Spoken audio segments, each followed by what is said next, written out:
सुप्रभात भैया बहनों। आज हम पढ़ेंगे कक्षा अष्टम का दशम पाठ नीति नवनीतम। नीति नवनीतम पाठ के जो श्लोक हैं वो मनुस्मृति नामक ग्रंथ से संकलित है और जिसमें छात्र छात्राओं के लिए बहुत महत्वपूर्ण शिक्षाएं प्रदान की गई हैं। पहला श्लोक देखते हैं बच्चों। अभिवादनशीलस्य नित्यं वृद्धोपसेविनः चत्वारि तस्य वर्धन्ते आयु विद्या यशो बलम्।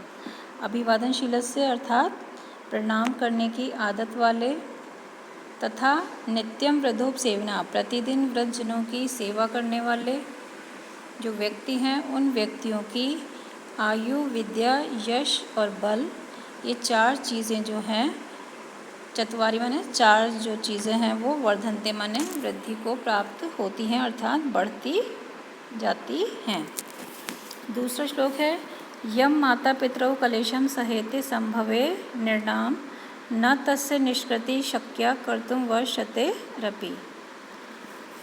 माता पितरौ माने माता और पिता यम कलेशम जिस कलेश को जिस दुख को जिस कष्ट को सहेते माने सहते हैं और कब सहते हैं निर्णाम संभवे अपने संतान की उत्पत्ति संतान के पालन पोषण में जिस कष्ट को माता पिता सहन करते हैं तस्य निष्कृति उसका बदला कर्तुम माने करने में चुकाने में उसका बदला चुकाने में उसकी जो संतान है वो वर्षतेरपि 100 वर्ष में भी न शक्या समर्थ नहीं हो सकती।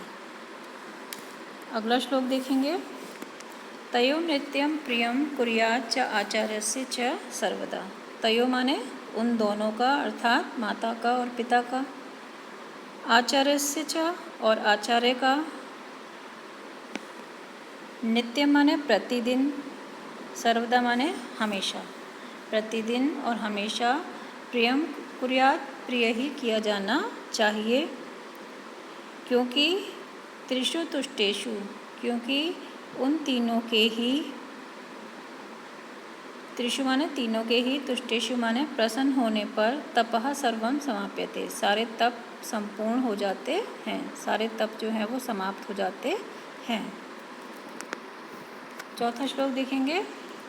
सर्ववशम सर्व परवशम दुखम सर्व आत्मवशम सुखम। परवशम माने दूसरों के वश में अर्थात दूसरों के अधीन रह करके सर्व दुखम सब प्रकार से दुख ही प्राप्त होता है, कष्ट होता है। सर्व आत्मवशम और सब प्रकार से आत्मवशम माने अपने अधीन रहने पर सुखम सुख ही प्राप्त होता है। एतत् विद्यात् समासेन लक्षणम सुख दुखयो।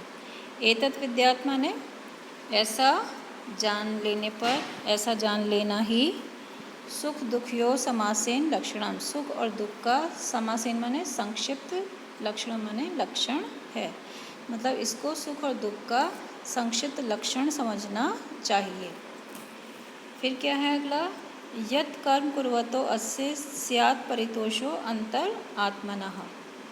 यत् कर्म माने जिस कार्य को कुर्वतो माने करते हुए जिस कार्य को करते हुए अंतर आत्मनः परितोषो स्यात् हमारी अंतरात्मा जो है वो परितोष माने प्रसन्न स्यात् माने होती है। जिस कार्य को करने से हमारी अंतरात्मा प्रसन्न होती है तत्प्रयत्नेन उस कार्य को हमें प्रयत्नेन कुर्वीत माने प्रयत्नपूर्वक करना चाहिए। विपरीतम तु वर्जयेत और उसके जो विपरीत है उसे हमें वर्जयेत माने छोड़ देना चाहिए। आखिरी श्लोक इस प्रकार से है। दृष्टिपूतम निषेध पादम वस्तुपूतम जलम पिबेत सत्यपूताम वदेत वचनम वाचम मनःपूतम समाचरेत। इसका अर्थ है दृष्टिपूतम निषेध पादम। दृष्टिपूतम माने दृष्टि से पवित्र, दृष्टि से पवित्र करके अर्थात भली प्रकार से देख करके देखभाल करके, निषेध माने रखना चाहिए, पादम माने पैर, तो कह रहे हैं भली प्रकार से देख करके हमें अपने पैर को रखना चाहिए, कदम को रखना चाहिए। वस्त्रपूतम जलम पिबेत। वस्त्रपूतम माने वस्त्र से पवित्र जल को पिबेत माने पीना चाहिए। अर्थात कपड़े से छान करके जल को पीना चाहिए।